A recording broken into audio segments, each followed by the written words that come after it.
Single dad fixes billionaire's disabled daughter. What happened next left her mom in tears.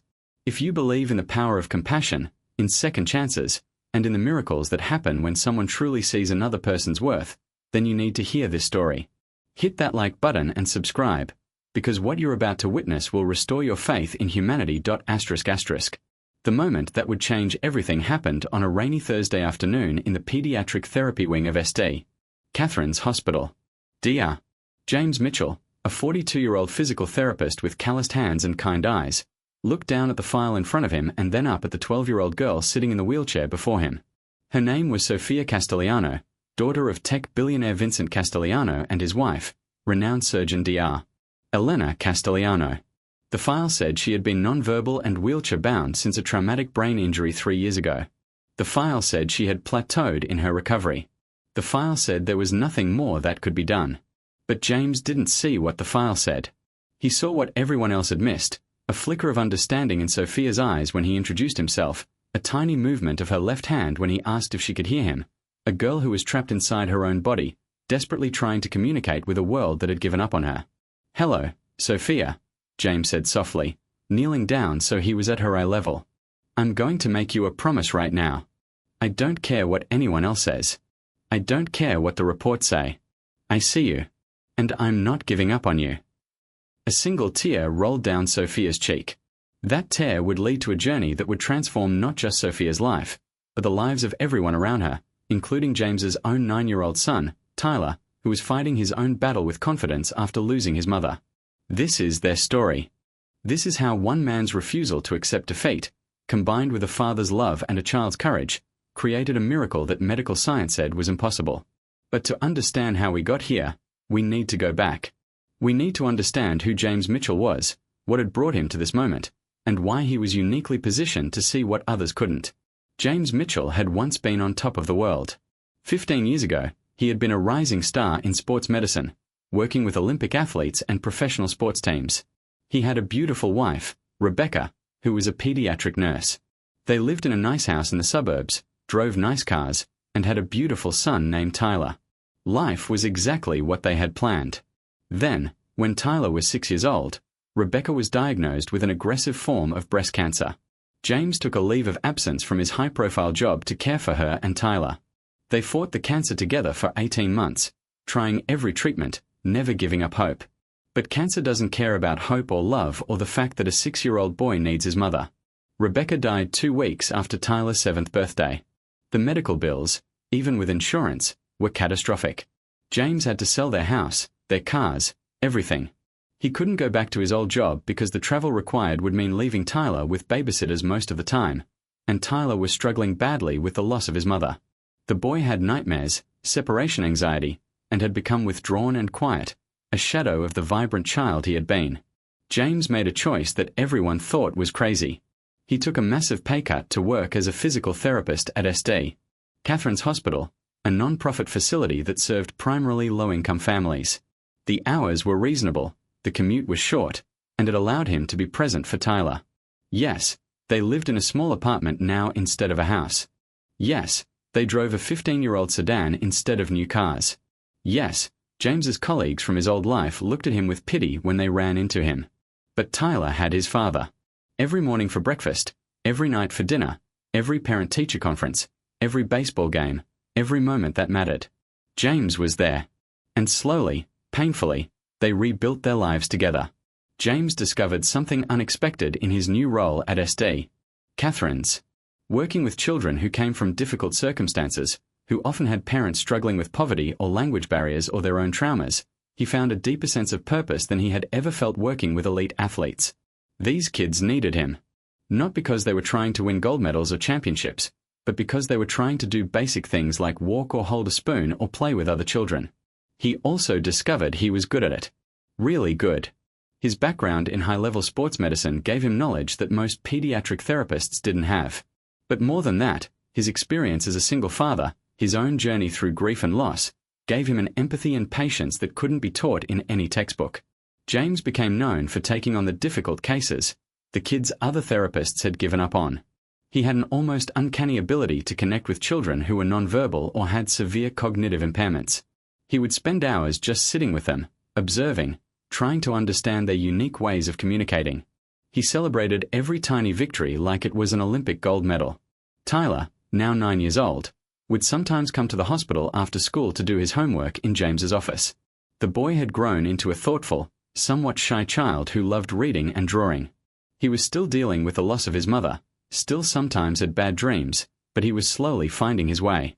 James made sure Tyler saw a counselor regularly, made sure he had friends, made sure he knew he was loved and valued. One thing Tyler loved was watching his dad work with the kids. He would peek through the window of the therapy room and watch James encourage a 5-year-old to take their first steps, or help a teenager regain movement after a car accident. Tyler saw how his father never gave up, how he celebrated every small achievement, how he treated every child with dignity and respect regardless of their ability to get better.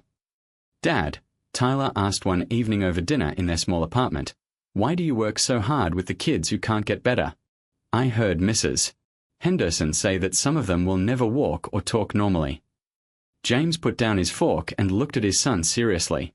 "Tyler, every person has value. Every person deserves someone who believes in them. And you know what?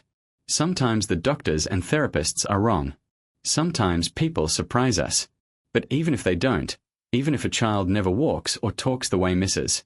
Henderson thinks they should, they still deserve to be treated with respect and given every opportunity to reach their own potential, whatever that might be. Like how you never gave up on me after Mom died, even when I was being difficult." James felt his throat tighten. "Exactly like that. And you were never difficult, buddy. You were hurting. There's a difference." Tyler nodded thoughtfully. "I think Mom would be proud of what you do." "I think she'd be more proud of the young man you're becoming," James replied, ruffling his son's hair. This was the man who, 3 weeks later, would meet Sofia Castellano and refuse to accept that her current state was permanent. This was the father who understood what it meant to fight against the odds, to believe when others had given up hope. Sofia Castellano's case file told a tragic story. 3 years earlier, she had been a vibrant, intelligent 9-year-old, the only child of Vincent and Elena Castellano. Vincent had built a tech empire worth billions. Elena was a renowned cardiac surgeon who had pioneered several life-saving procedures. They were a power couple, wealthy and influential, with a beautiful daughter who seemed destined for greatness. Then came the car accident. They were driving home from Sofia's ballet recital on a rainy night. A drunk driver ran a red light. Vincent and Elena walked away with minor injuries. Sofia, sitting in the back seat, suffered a severe traumatic brain injury. The best neurosurgeons in the world operated on her. The best rehabilitation specialists worked with her. Money was no object. Vincent would have spent every penny of his billions to bring his daughter back. But after 2 years of intensive therapy at elite facilities across the country and around the world, the conclusion was always the same: Sofia had plateaued. She was wheelchair-bound, non-verbal, and would likely remain so for the rest of her life. The accident had broken the Castellano family in ways that went beyond Sofia's injuries. Elena, consumed by guilt that she hadn't been able to save her daughter despite being a doctor, threw herself into her work, performing surgeries at a grueling pace, barely coming home. Vincent, frustrated by his inability to fix the situation despite his wealth and power, became obsessed with finding a cure, any cure, traveling the world to consult with specialists, trying experimental treatments that often did more harm than good. They barely spoke to each other anymore. Their marriage existed only on paper. The beautiful home they had built together felt like a mausoleum, with Sofia at the center, a living reminder of everything they had lost. Sofia herself was cared for by a rotating team of nurses and therapists. She attended a special school for children with severe disabilities. She received the best medical care money could buy. But she was lonely. Terribly, desperately lonely. Trapped in a body that wouldn't respond the way she wanted it to, unable to speak, unable to express the thoughts and feelings that still existed inside her mind. Because here's what no one knew, what even her parents didn't understand: Sofia was still in there. Her cognitive function was far more intact than anyone realized. She understood everything people said around her. She knew her parents were falling apart. She knew the therapists had given up on her. She knew she was seen as a burden, a tragedy, a broken thing that needed to be managed rather than a person who needed to be understood. The loneliness was suffocating. Sometimes she would lie in bed at night and scream inside her own mind, desperate for someone, anyone, to see her, to know she was still there. but the screams never made it past her lips. Her body refused to cooperate with her mind. And so she remained silent, trapped, alone.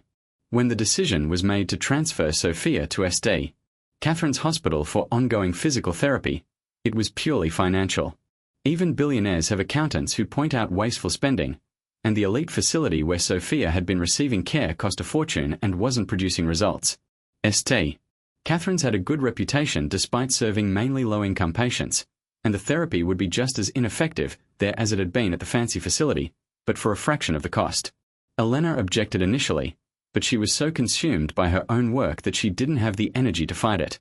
Vincent was traveling again, chasing another experimental treatment in Switzerland. So Sophia was transferred to SD, Catherine's, and her case was assigned to Dr. James Mitchell. James read Sophia's file the night before their first session. He read about the accident, the surgeries, the years of therapy with no significant improvement. He read the notes from a dozen different specialists, all reaching the same conclusion: severe permanent impairment, poor prognosis for significant recovery. Then he closed the file and said to himself, "We'll see about that." The next morning, James met Sophia for the first time. She was wheeled into the therapy room by one of her nurses, a tired-looking woman who immediately launched into a detailed explanation of Sophia's limitations, what she could and couldn't do, what therapies had been tried and failed. James listened politely, then thanked the nurse and asked if he could have some time alone with Sophia. The nurse looked surprised but agreed, leaving them in the bright, cheerful therapy room that James had decorated with posters of athletes and motivational quotes. James pulled up a chair and sat down in front of Sophia's wheelchair. He didn't start with exercises or assessments. He just looked at her, really looked at her, the way he had learned to do with all his patients. He saw a 12-year-old girl with dark curly hair pulled back in a ponytail, brown eyes that seemed to stare past him at nothing, a body that sat limply in the wheelchair. But he also saw something else. When he said, "Hello, Sophia. My name is James. I'm going to be your physical therapist," he saw those brown eyes flicker. Just for a second, they focused on his face instead of staring past him. "Sophia, I know you've been through a lot," James continued, speaking directly to her as if she could respond. "I know you've had a lot of people work with you, a lot of people try to help you. I want you to know that I'm not like them. I don't care what the reports say. I'm going to get to know you as a person first. Is that okay?" Another flicker in those eyes. And then, so subtle that most people would have missed it, a tiny movement of her left index finger. James's heart raced, but he kept his voice calm. "Sophia, if you can hear me and understand me, try to move that finger again." Nothing happened for several seconds. James waited patiently. Then, with what seemed like enormous effort, Sophia's left index finger moved. It was barely a twitch, but it was deliberate. "Good," James said, his voice thick with emotion. "That's very good, Sophia. Now, I'm going to make you a promise. I don't care what anyone else says. I don't care what the reports say. I see you. And I'm not giving up on you." That's when the tear rolled down Sophia's cheek. James gently wiped it away and said, "We are going to work together, you and me. It's going to be hard. It's going to take time. But I believe in you. Can you believe in me?" The finger moved again. James smiled. "Then let's get started." Over the next few weeks, James worked with Sophia every day for 2 hours. He started by doing careful assessments that the other therapists had missed. He discovered that Sophia had more muscle control than anyone realized, but it was inconsistent and required tremendous effort on her part. He found that she responded to certain stimuli but not others. Most importantly, he developed a communication system using her finger movements. 1 twitch for yes, 2 for no. Suddenly, Sophia could answer questions. Simple ones at first. Are you comfortable? Does this hurt? Do you understand what I'm saying? But gradually, James developed a more complex system using cards with letters and words. It was slow and painstaking, but for the first time in 3 years, Sophia could communicate. The first full sentence she spelled out, letter by painstaking letter over the course of 20 minutes, was, "I'm still here." James had to step out of the room for a moment to compose himself. When he came back, he said, "I know you are, Sophia. I know you are. And we are going to help everyone else see it too." But it wasn't just the communication breakthrough that James focused on. He began a rigorous program of physical therapy designed specifically for Sophia, based on his sports medicine background. He knew that the brain had plasticity, that new neural pathways could be formed, that recovery was possible even years after an injury if the right approach was taken. The program was exhausting for Sophia. James pushed her harder than any therapist had before, but he also celebrated every tiny achievement. When she managed to lift her arm 2 inches higher than she had the previous week, he treated it like she had just won a gold medal. When she could hold her head up unsupported for 30 seconds, he called it a miracle. Sophia began to look forward to her sessions with James. For the first time since the accident, she felt like a person instead of a patient. James talked to her like she was intelligent and capable. He asked her opinion about things. He told her about his own life, about Tyler and the challenges they had faced. One day, James brought Tyler with him to meet Sophia. The 9-year-old was shy at first, but James had prepared him, explaining about Sophia's condition and how she could communicate using her finger. "Hi, Sophia," Tyler said quietly. "My dad talks about you a lot. He says you're really brave." Sophia's finger moved. One twitch. "Yes." Tyler smiled. "I brought some of my drawings. Dad said maybe you'd like to see them." He showed her his sketches of superheroes and dragons and magical worlds. Sophia's eyes tracked each image, and when Tyler asked if she liked them, her finger twitched yes enthusiastically.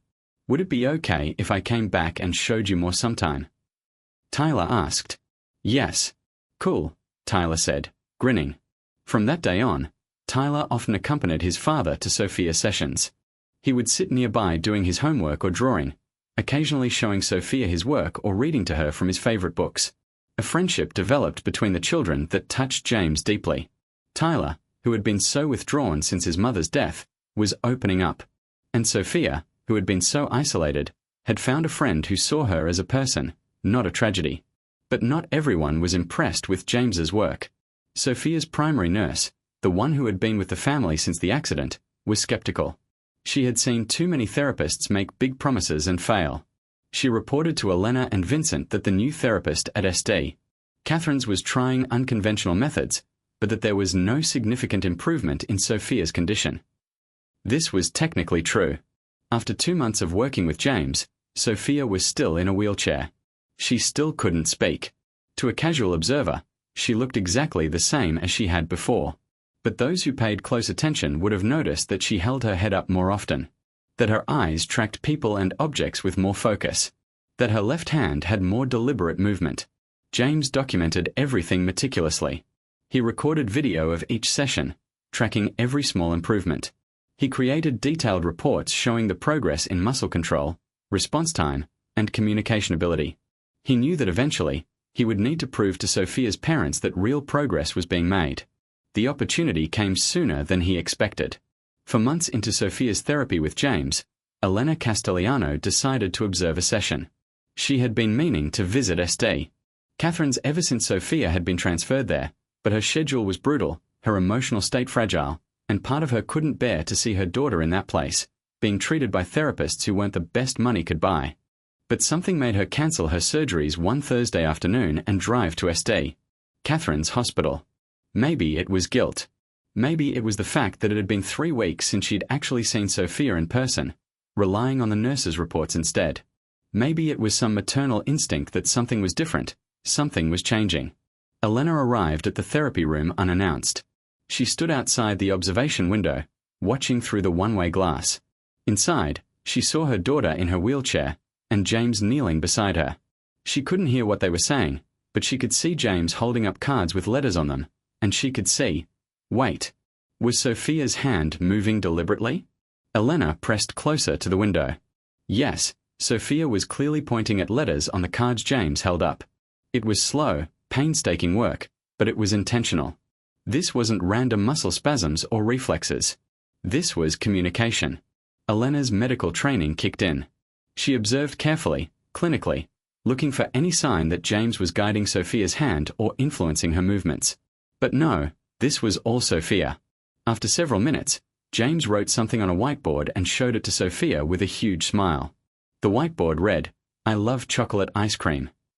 Elena's hand went to her mouth. Chocolate ice cream had been Sophia's favorite before the accident. How did this therapist know that? Had Sophia told him? James must have sensed someone watching because he turned toward the observation window. Even though it was one-way glass, his eyes seemed to find Elena standing there. He said something to Sophia, stood up, and walked to the door. A moment later, he stepped into the hallway where Elena stood frozen. Dr. Castellano, James said respectfully. I'm Dr. James Mitchell. I've been working with Sophia for the past 4 months. Would you like to come inside and meet with us? Elena found her voice. Was my daughter actually spelling words just now? Yes, she was. Sophia has regained significant communication ability. Would you like her to show you herself? Elena followed James into the therapy room in a daze. She approached Sophia's wheelchair, looking at her daughter with new eyes, almost afraid to hope. Sophia, James said gently, your mom is here. Would you like to say something to her? He held up the letter cards. Slowly, painstakingly, with enormous effort, Sophia began pointing to letters. James called them out. H. I. M. O. M. Hi, Mom.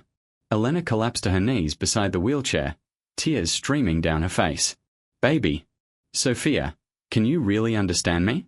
Can you hear me? James handed Elena a simple card with yes and no written on it. She can answer yes or no questions by pointing. 1 finger movement for yes, 2 for no. But that's harder for her to control. The pointing is easier when I support her arm. Elena was shaking. Sophia, do you know who I am? Sophia's hand moved toward yes. Do you know how much I love you? Yes. I'm so sorry, baby. I'm so sorry I haven't been here. I'm so sorry I gave up on you. James gently supported Sophia's arm as she slowly spelled out another message. N. O. T. Y. O. U. R. F. A. U. L. T. Not your fault. Elena sobbed, gathering her daughter into her arms as much as the wheelchair would allow. I love you so much. I love you so much, Sophia. James quietly stepped back to give them privacy, but Elena called out to him. Dr. Mitchell, how is this possible? The best neurologists in the country said she had plateaued. They said there was no more improvement to be expected. James chose his words carefully. With respect, Dr.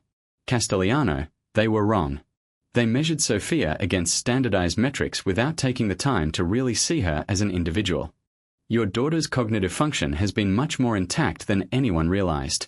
She's been trapped, unable to express herself, but she's been aware and understanding this whole time. For 3 years. Elena's voice broke. She's been aware for 3 years and none of us knew. I believe so, yes. Elena looked back at her daughter with horror and heartbreak. Sophia, is that true? Have you been aware this whole time? Yes. Oh my God. Oh my God, baby, I'm so sorry. James intervened gently. Dr. Castellano, guilt won't help Sophia now. What will help is moving forward. Your daughter has made remarkable progress in the past 4 months, but she's capable of so much more. With continued intensive therapy, proper support, and people who believe in her, I think Sophia could surprise everyone. Elena wiped her tears and straightened up, her surgical focus returning. What do you need? Money? Equipment? Whatever it takes, I'll provide it. I'll quit my job if I have to. What Sophia needs most, James interrupted kindly, is for people to see her as a person, not a patient. She needs her parents to be present, to include her in their lives, to talk to her and treat her like the intelligent young woman she is. The equipment and resources help, but they're secondary to having a family that believes in her. Elena nodded, still crying. Will you continue to work with her? Please, I know SD. Catherine's probably doesn't pay much. I'll compensate you privately, whatever amount. Dr.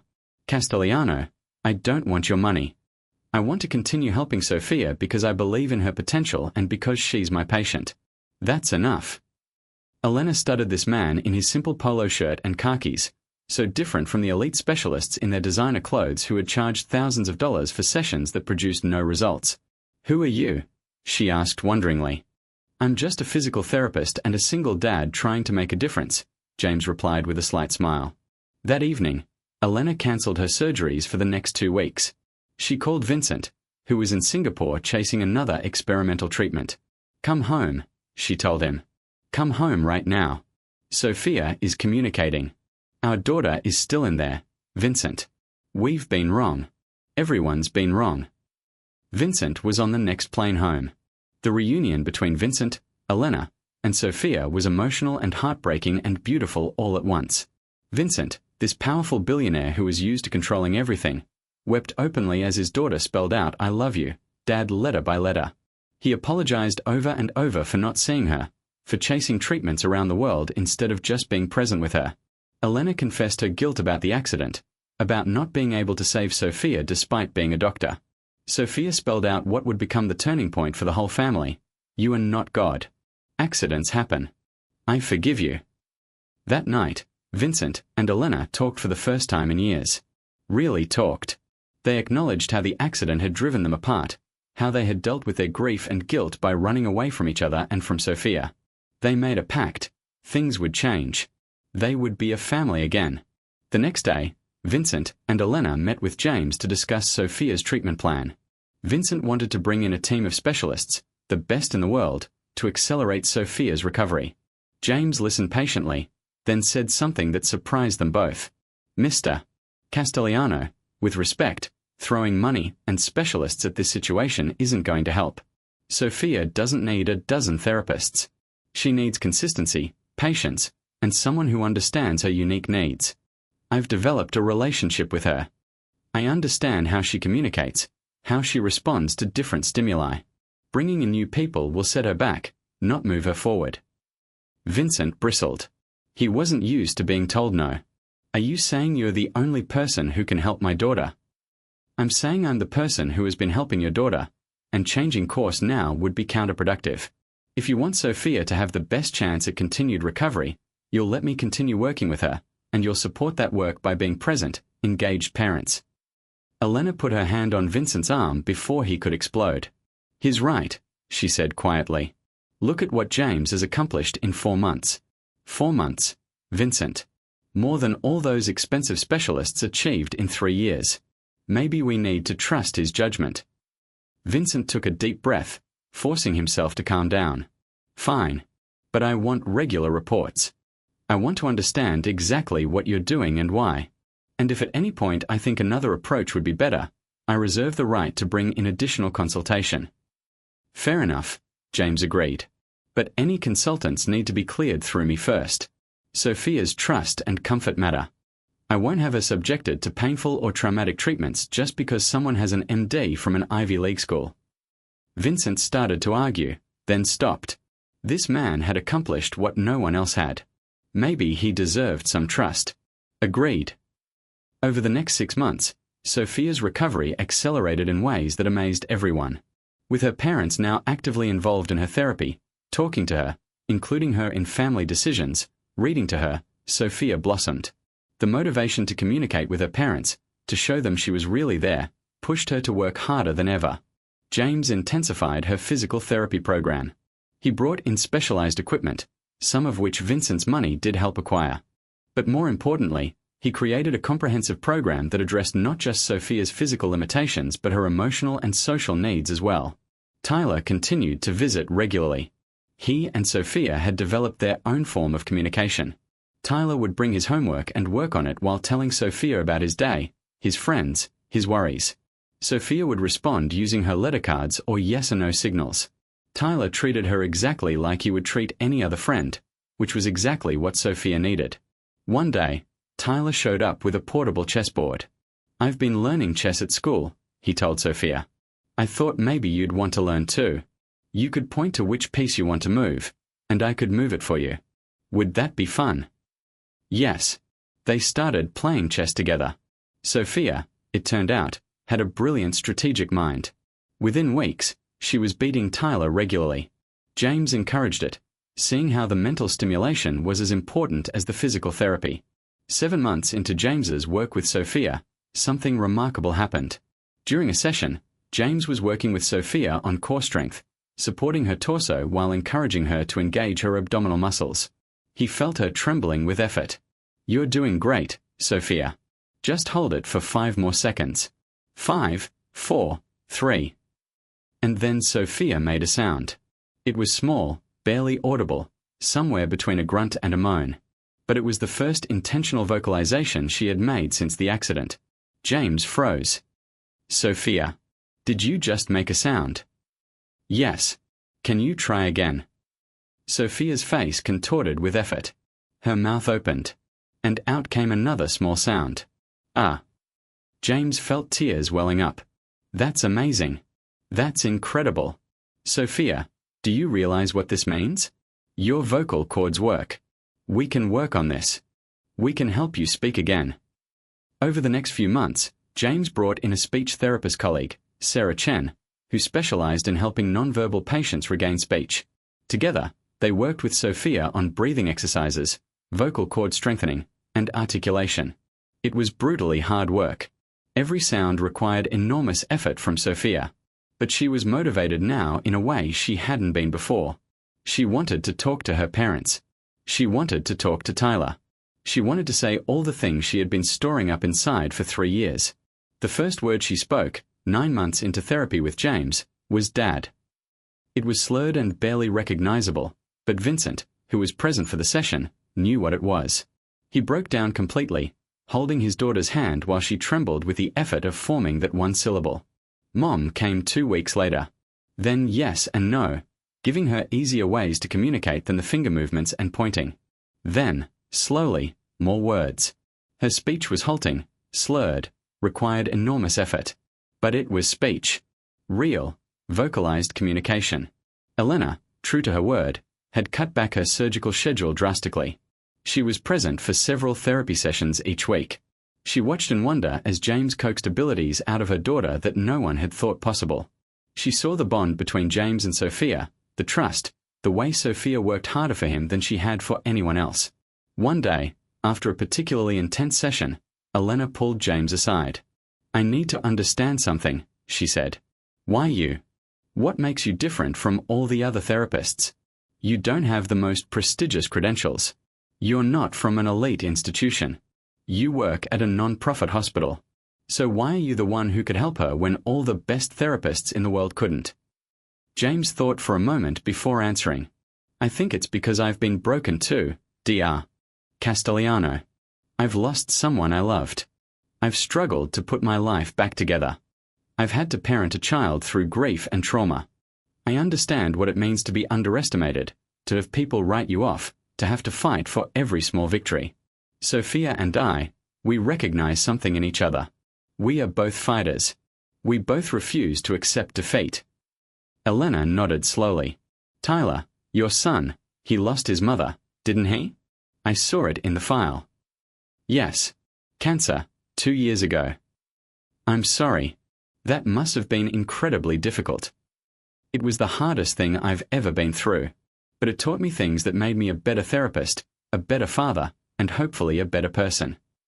Elena looked back through the window at Sophia, who was resting in her wheelchair, exhausted from the session but smiling. Actually smiling, something Elena hadn't seen in 3 years. You've given us our daughter back, Elena said quietly. How can we ever thank you? Help me help other kids like her, James replied. Use your resources, your influence, to fund programs for children with severe disabilities who don't have access to intensive therapy. Start a foundation. Create opportunities. That's the only thanks I need. Elena's eyes lit up. Actually, Vincent and I have been discussing something similar. What if we funded a new rehabilitation center? State-of-the-art equipment, but accessible to everyone regardless of ability to pay. And we'd want you to run it. James shook his head. I appreciate the offer, but I'm happy at SD. Catherine's. I like working with the population there. What if the new center was affiliated with SD? Catherine's? What if we built it right here, an expansion of what they already do? You could continue working with your current patients, but also have resources to help so many more children. And you could train other therapists in your methods, multiply your impact.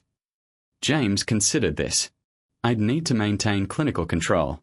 No interference from administrators or donors about how I run the program.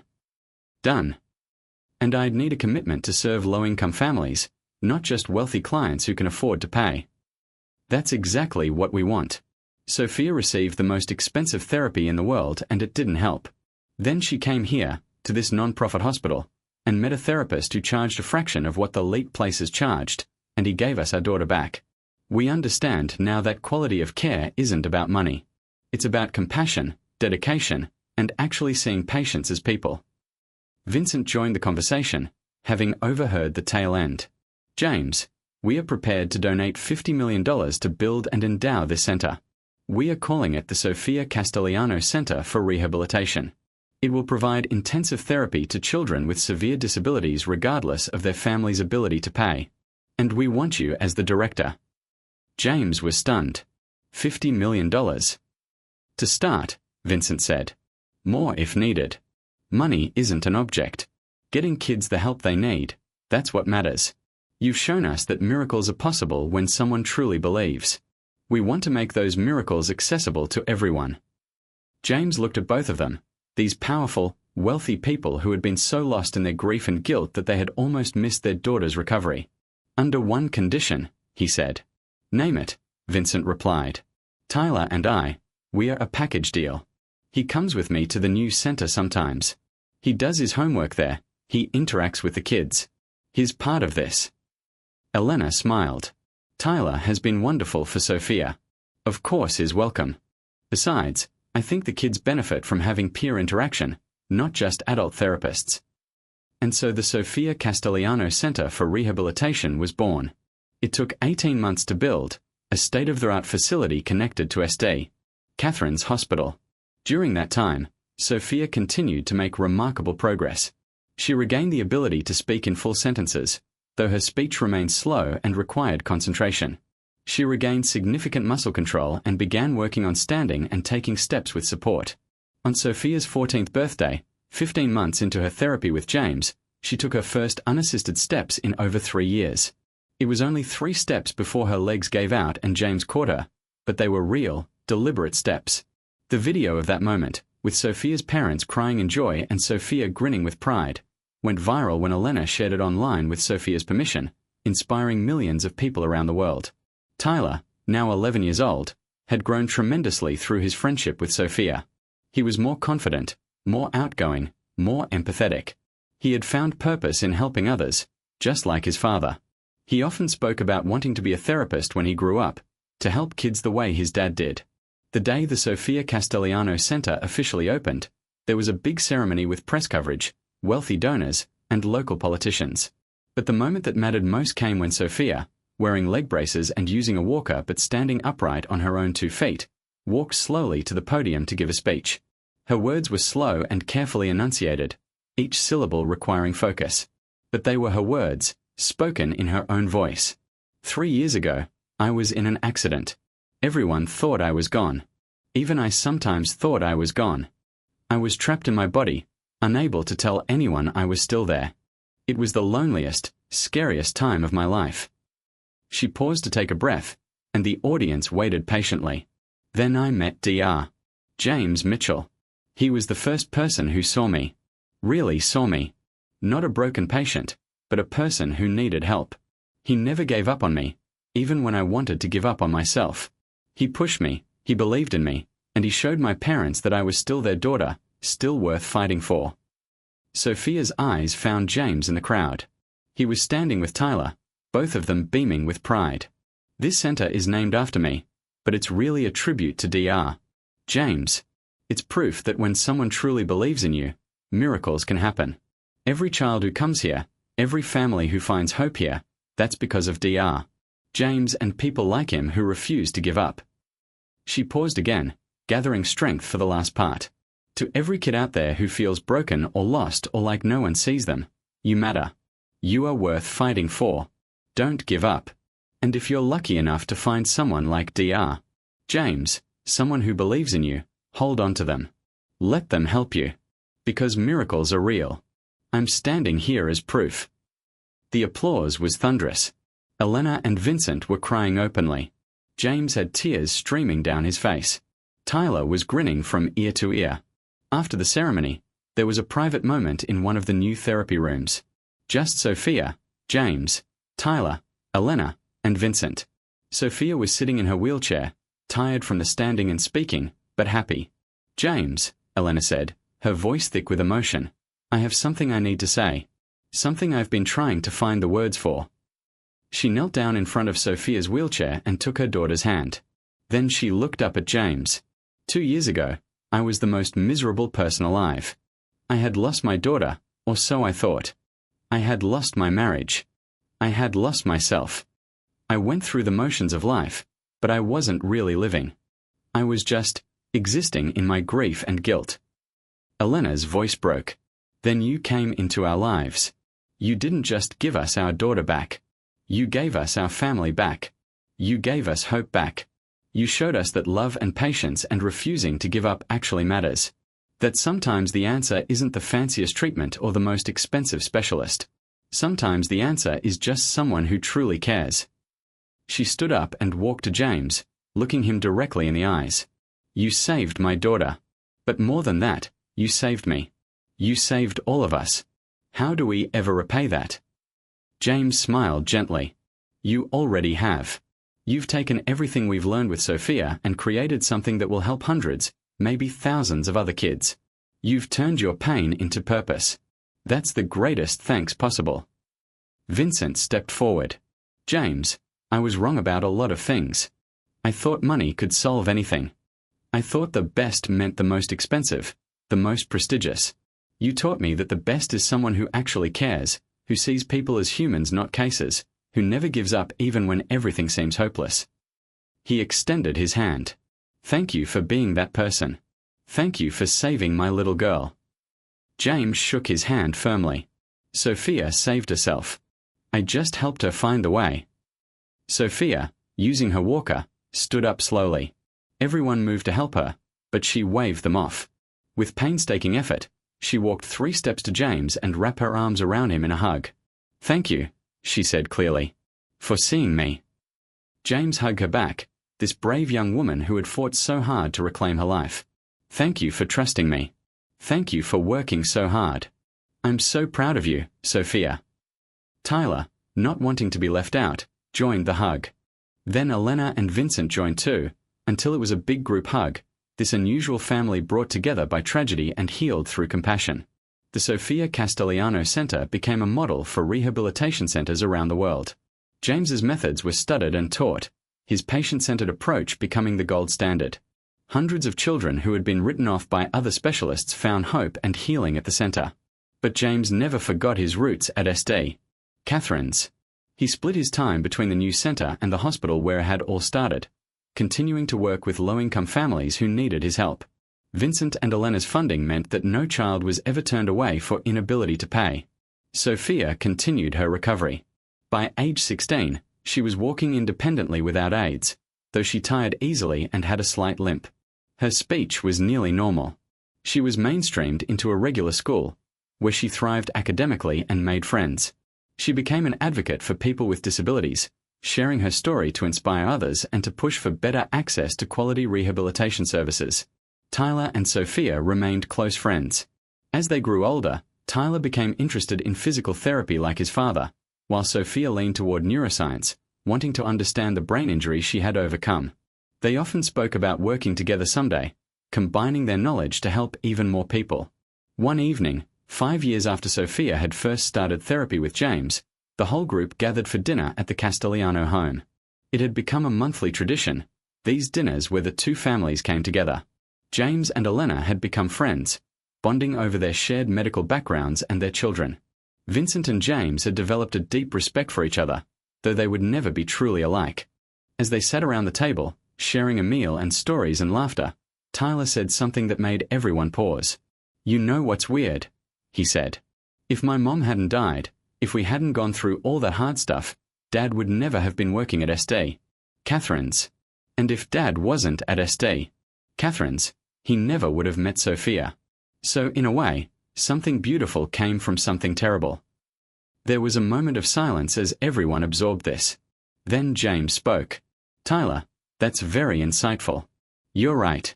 We can't change the painful things that happen to us. I can't bring your mother back.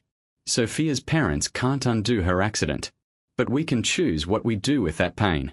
We can let it destroy us, or we can let it transform us into people who help others avoid that same pain, or who help them heal from it. Sophia nodded. My accident was terrible. I wouldn't wish it on anyone. But it taught me things I never would have learned otherwise. About strength, about perseverance, about the kindness of people like Dr. James. It made me who I am. Not just the disabled girl who recovered, but someone who understands suffering and wants to ease it for others. Elena reached over and squeezed her daughter's hand. When I look at you now, so strong and compassionate and wise beyond your years, I'm in awe. Yes, I wish the accident had never happened. But I'm so proud of who you've become, partly because of how you handled what happened to you. Vincent raised his glass. A toast. To James, who saw what others couldn't see. To Sophia, who fought harder than anyone should have to fight. To Tyler, who brought joy and friendship when it was needed most. To Elena, who found her way back to being a mother and a wife. And to second chances. To hope. To the possibility of healing even when all seems lost. They clinked glasses, this makeshift family born from tragedy and bound together by love and resilience. And now, if this story has touched your heart, if it's reminded you that miracles are possible when we refuse to give up on each other, I need you to do something. Hit that like button. Subscribe to this channel. Share this story with someone who needs to hear it. Because there are real people like James out there, working tirelessly to help others, often without recognition or reward. There are real kids like Sophia, trapped and waiting for someone to see them. There are real families like Tyler and James, rebuilding after loss. And there are real people like Elena and Vincent, consumed by guilt and grief, who need to be reminded that it's never too late to choose a different path. The message of this story is simple but profound. Never give up on people. Everyone has value. Everyone deserves someone who believes in them. And sometimes, the person who seems broken is actually the strongest person in the room, just waiting for someone to give them a chance to show it. James didn't have fancy credentials or elite training. He had something more important. He had compassion, patience, and the ability to see people as individuals rather than diagnoses. That's something every single one of us can cultivate in ourselves. So the question is, who in your life needs someone to believe in them? Who have you maybe given up on too soon? Who needs you to look past their circumstances and see their potential? Maybe it's a child struggling in school. Maybe it's a coworker everyone has written off. Maybe it's a family member dealing with addiction or mental health challenges. Maybe it's even yourself. Be the James in someone's story. Be the person who refuses to give up. Be the person who sees potential where others see only limitations. Because you never know when your compassion, your patience, your refusal to accept defeat might just create a miracle. Years later, long after Sophia had graduated from college with a degree in neuroscience, long after Tyler had completed his doctorate in physical therapy, long after the Sofia Castellano Center had helped thousands of children reclaim their lives, James sat in his office looking at photos on his wall. There was Tyler's graduation photo. Sophia's college graduation. The day the center opened. The first time Sophia walked.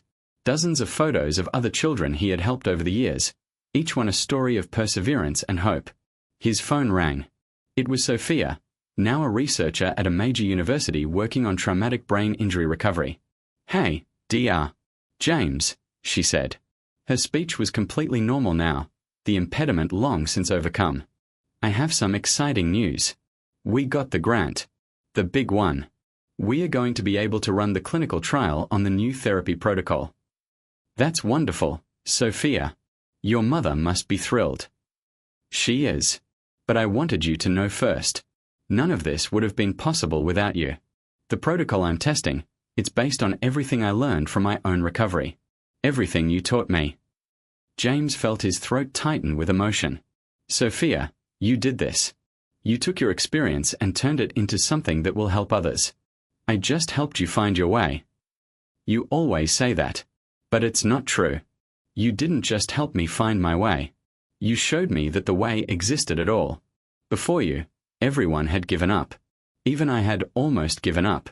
You taught me that limitations are often just lack of imagination and persistence. How's Tyler doing? James asked, changing the subject because the praise made him uncomfortable. Oh, he's great. His clinic is expanding. He's hired 2 more therapists. And get this, he's using the same patient-centered approach you taught him. He says every therapist he hires has to spend a week just observing patients, learning to really see them, before they can start treatment. He calls it the Mitchell method. James laughed. That boy. Tell him to stop calling it that. Never. You've influenced more lives than you realize. Dr. James. Tyler and I are just 2 of probably thousands. The center has helped over 5,000 children in the past decade. Your methods are being taught in universities now. You changed the field. After hanging up, James sat quietly for a moment. He thought about Rebecca, his late wife, and how she would have been proud of the man he had become, the father he was to Tyler, the difference he had made. He thought about that rainy Thursday afternoon when he had first met Sophia, when he had seen past her diagnosis to the person trapped inside. He thought about how easily he could have just followed her file, accepted the prognosis, treated her like everyone else had. But he hadn't. He had chosen to see her. Really see her. And that choice had changed everything. That's the power we all have, James realized. The power to see people. To believe in them. To refuse to accept that their current circumstances define their potential. It doesn't require money or prestigious degrees or special training. It just requires compassion, patience, and the courage to believe that miracles are possible. As James prepared to leave for the day, heading home to have dinner with Tyler and his fiancée, he paused at his office door and looked back one more time at all those photos. All those lives touched. All those miracles that happened because someone refused to give up. He smiled and turned off the light. **, this is where our story ends, but hopefully, it's where yours begins. The story of you choosing to see people differently. The story of you refusing to give up on someone. The story of you being the miracle in someone else's life. If this message resonated with you, honor it by putting it into action. Look at the people around you with new eyes. Ask yourself, who needs someone to believe in them? Then be that person. Thank you for watching. Thank you for caring. Thank you for being the kind of person who believes that compassion matters, that people matter, that every single life has value and potential. Subscribe to this channel for more stories that inspire, that challenge, that remind us of the best parts of being human. And remember, you have the power to change someone's life. You just have to choose to use it.